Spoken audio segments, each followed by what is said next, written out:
Os irmãos abrirem suas Bíblias no livro de Atos, capítulo 20, versos de 17 a 27.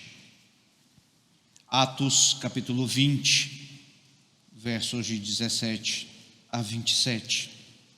Até o fim, terminando o que Deus começou. Só para contextualizar a história, o apóstolo Paulo agora caminhava para Jerusalém, onde seria preso. Ele estava se despedindo dos líderes da igreja de Éfeso, com quem ele tinha convivido, com quem ele tinha vivido aquele tempo todo. Eram momentos frutíferos para a igreja e para o reino de Deus. Mas agora, o apóstolo Paulo estava indo para uma outra jornada que cumpria a ele fazê-la. Mas ele escreve assim, o autor sagrado. Atos 20, de 17 a 27. De Mileto mandou a Éfeso chamar os presbíteros da igreja.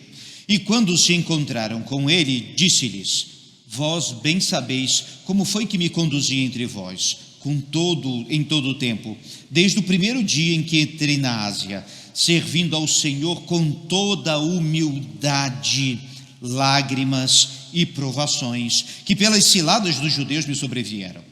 Jamais deixando de vos anunciar coisa alguma proveitosa e de vô-lo ensinar publicamente, e também de casa em casa, testificando tanto a judeus como a gregos o arrependimento para com Deus e a fé em nosso Senhor Jesus Cristo. E agora, constrangido em meu espírito, vou para Jerusalém, não sabendo o que ali me acontecerá, senão o que o Espírito Santo de cidade em cidade me assegura que me esperam cadeias e tribulações. Porém, em nada considero a minha vida preciosa para mim mesmo, contanto que complete a minha carreira e o ministério que recebi do Senhor Jesus para testemunhar o evangelho da graça de Deus. Agora eu sei que todos vós, em cujo meio passei, pregando o reino, não vereis mais o meu rosto. Portanto, eu vos protesto no dia de hoje que estou limpo do sangue de todos, porque jamais deixei de vos anunciar todo o desígnio de Deus. Oremos. Ó Pai, fala ao nosso coração agora, através da Tua palavra, em nome de Jesus. Amém. Este capítulo tem algo de diferente. Em quase todas as mensagens registradas no livro de Atos, são mensagens evangelísticas, pregadas para não crentes, ou judeus não convertidos, ou gentios, ou tantos outros. São mensagens que anunciam de Jesus Cristo àqueles que ainda não conheciam, a igreja era crescente. Este é o único registro no livro de Atos de uma mensagem feita para a igreja. Era para a igreja reunida ali, estava o pessoal de Éfeso, estava o pessoal ali de tantos outros lugares, e puderam ouvir aquelas palavras para sacudir o coração deles. Nesses textos aqui, o apóstolo Paulo fala sobre pelo menos 10 ensinos bíblicos essenciais, que são servir ao Senhor com humildade. Insisto aqui na igreja, quem serve, serve. As provações fazem parte da jornada cristã. Paulo não estava iludido em momento algum, ele sabia que nessa caminhada tinha pedras no meio do caminho e pedras que estavam jogando nele. Era pedra para todo lado. Ele sabia disso, porque quem serve está pronto, inclusive, para sofrer por Cristo. Todo discípulo de Jesus aprende e ensina.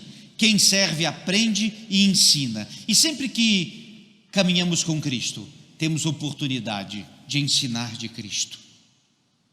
Arrependimento é uma mensagem recorrente no Evangelho. Quem serve vive arrependido e prega o arrependimento. Voltaremos a esse tema em algumas mensagens mais adiante. Propósito de vida, Paulo sabia para onde estava indo. Quem serve segue a direção de Deus. Seguir ao Senhor, independentemente da tribulação e do tamanho dela. A vida do servo sempre está nas mãos de Deus. Cumprir a vontade de Deus é inerente à vida do servo. Todo o que serve é uma testemunha viva de Cristo. E, finalmente, o Evangelho da Graça é a boa nova pregada. Se você for começar a estudar, e cada um desses ensinos que nesses capítulos estão aqui, nos faz lembrar, meus irmãos, de como a igreja é viva e como ela deve continuar viva. Mas esse texto também me chamou a atenção por um detalhe muito importante. O que levou Paulo, esse homem, a um amor tão grande por Deus e por Jesus Cristo? O que levou Paulo, este servo do Senhor, a um compromisso com Cristo tão notório, tão grande, tão espetacular? E a própria vida de Paulo e esse texto nos ensinam por quê. 10 motivos. Primeiro deles, por ter sido um grande pecador. E isso ele foi. Grande pecador. É claro que nós sabemos que não tem a questão do pecadão e pecadinho, mas Paulo caprichou. Ele não foi apenas mau, ele foi perseguidor, ele foi iníquo, ele consentiu com a morte de Estevão, quando estava o primeiro mártir da igreja, e começou a perseguir cristãos para matá-los. O seu desejo era de morte, a sua vida era má. Ele foi um grande pecador.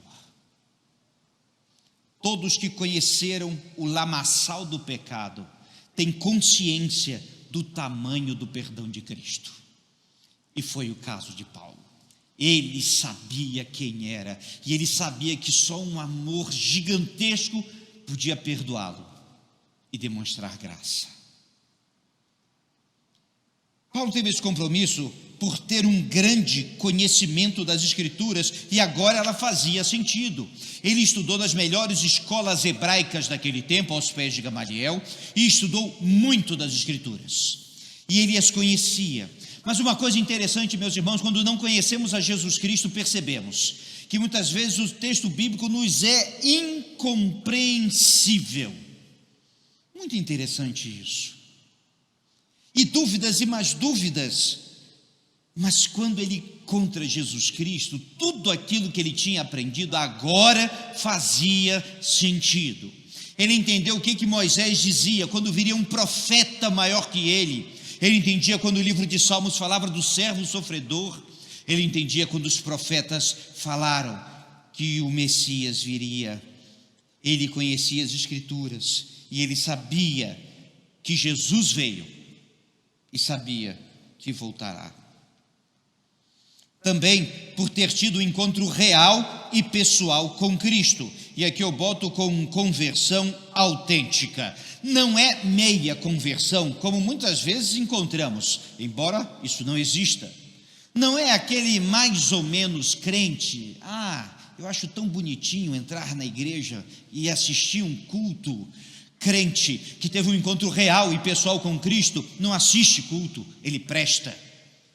Ele não dedica uma parte da vida, ele a entrega toda. Ele não tem medo do futuro, porque o futuro dele está nas mãos do Senhor. Quem entregou e teve um encontro real e pessoal com Cristo tem nova vida e vive em novidade de vida.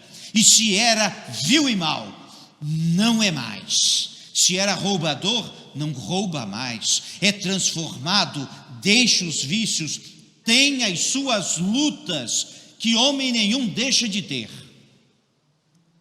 mas permanece aos pés do Senhor. Paulo foi assim. Você também pode ser. Por ter sido acompanhado, discipulado e treinado ao longo dos anos. Interessante também da vida de Paulo, que ele nunca esteve sozinho. Sempre tinha alguém com ele. Quando ele se converteu, e talvez esse foi o seu momento de maior solidão, 3 dias cego numa pousada, Chegou então Ananias para falar de Jesus e explicar tudo o que ia acontecer e batizar. Depois ele seria com outros discípulos com quem ele conviveria. Depois Barnabé vai pegá-lo e treinar Paulo em como ser igreja. E depois vai estar Paulo, Barnabé e outros santos reunidos, e Deus vai os chamar para serem missionários. E aonde Paulo ia, ele arrebanhando pessoas e treinando outras e conhecendo outras tantas, amigos, irmãos, companheiros. Paulo nunca esteve sozinho, porque crente algum está sozinho.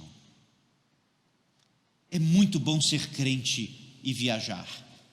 Se você já teve essa experiência de passar um tempo fora, em algum outro lugar, você vai reparar como é bom ser crente, como é bom encontrar gente de igreja e de outra igreja. E no nosso caso de Goiânia, você com certeza vai encontrar algum primo de alguém daqui em algum lugar. É espetacular ser crente, conhecer pessoas que conhecem a Cristo em todo lugar. Um crente nunca está só, sempre junto. Por ter passado por grandes e graves perseguições e tribulações, e digamos assim, o couro dele estava experimentado, literalmente por causa dos açoites, figurativamente por causa do tamanho dos problemas, que eram tão grandes, e o tornou pronto para seguir adiante. Espetacular a vida de Paulo, por ter tido uma visão clara da vida e de sua missão de vida, que é propósito, anunciar o evangelho da graça. Anunciar o evangelho da graça. Ele sabia por que ele vivia, ele sabia em quem ele cria, e ele sabia o que ele devia fazer. Também por ter um imenso amor pelas almas perdidas e um desejo ardente de pregar o evangelho em qualquer circunstância e situação. Se Paulo estivesse num barco, estivesse uma tempestade por 14 dias no mar Mediterrâneo, jogando aquele barco para todo lado, sem nenhuma esperança de vida, e o barco sendo levantado e caindo no mar com violência e se despedaçando, com chuva torrencial sobre eles, sabe o que Paulo estava fazendo? Pregando do evangelho da graça. Se ele encontrasse com algumas pessoas na beira do rio, o que Paulo fazia? Pregava o evangelho da graça. Ele tinha um imenso amor por almas perdidas, e se ele estivesse preso, ele estava falando aos presos, ou ao carcereiro, ou aos guardas. Se estivesse diante de autoridades, estaria falando com elas. Se estivesse diante no Areópago grego, com os atenienses sábios, os mais sábios daquele tempo, e ele estava falando a respeito do Deus desconhecido que eles precisavam conhecer. Também por estar tão perto de Deus, que ele está pronto para quando Deus o tomar para si. Sua vida não era preciosa para si mesmo. Espetacular também, meus irmãos, compreender isso. A minha vida não é preciosa contanto que eu complete a minha carreira. O valor de Paulo não era em ter valor, mas dar valor ao seu Senhor. E ele o fez. Ter a consciência limpa de cumprir o que precisava cumprir, isso também era fundamental. Ele reuniu os seus amigos ali e disse: olha gente, eu estou com a cabeça bem tranquila, o que foi preciso dizer, eu disse, o que foi preciso fazer, eu fiz, sigo adiante. E finalmente, saber que quando chegar o dia, chegou, e graças a Deus por isso. E ele vai viver, porque agora ele vai para Jerusalém, e ele não sabe, ele vai dizer literalmente: eu não sei o que vai me acontecer. E uma das possibilidades era a morte, porque já haviam tramado isso outras vezes. Na realidade, queriam interceptá-lo nesse caminho para Jerusalém e matá-lo antes mesmo de chegar lá. Deus não o permitiu, mas Paulo estava pronto. Ele sabia que o dia chegaria, mas quando chegar, graças a Deus, pelo Senhor, que deu a vida e a toma para si. Na versão que é uma paráfrase, a mensagem diz o seguinte, deste verso 24, que enfatizei agora: o que mais me interessa é terminar o que Deus começou, a tarefa de que o Senhor Jesus me incumbiu, fazer que todos com os quais me encontre tomem conhecimento da extraordinária graça de Deus. O que mais me interessa é terminar o que Deus começou. E isso é uma grande alegria, poder participar da obra de Deus, poder participar das coisas de Deus, poder terminar o que Deus começou e ir até o fim e saber que não é o fim. A esse Deus tão grande é a quem dedicamos a nossa vida nesse momento.